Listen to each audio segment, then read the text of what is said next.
தமிழ்நாடு வருவாய்த்துறை அலுவலர்கள் சங்கத்தின் அரியலூர் மாவட்டம் மையம் சார்பில் இளநிலை முதுநிலை வருவாய் ஆய்வாளர் பெயர் மாற்ற விதித்திருந்த அரசாணையினை உடனடியாக வெளியிட வேண்டும் என்றும்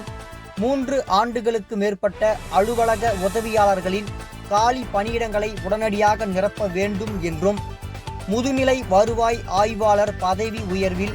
ஏற்பட்டுள்ள தேக்க நிலையை கலைத்துவிட்டு ஒருங்கிணைந்த பணி முதுநிலை தொடர்பாக தெளிவுரைகளை வருவாய் நிர்வாக ஆணையர் உடனே வெளியிட வேண்டும் என்றும் 9 அம்ச கோரிக்கைகளை வலியுறுத்தி மாவட்ட ஆட்சியர் வளாகத்தில் முதல் பணி புறக்கணிப்பு மற்றும் தொடர் காத்திருப்பு போராட்டத்தில் ஈடுபட்டுள்ளனர். இத்தொடர்பாக காத்திருப்பு போராட்டத்தில் தமிழ்நாடு வருவாய்த்துறை அலுவலர் சங்கத்தின் அரியலூர் மாவட்ட தலைவர் பாக்கியம் விக்டோரியா,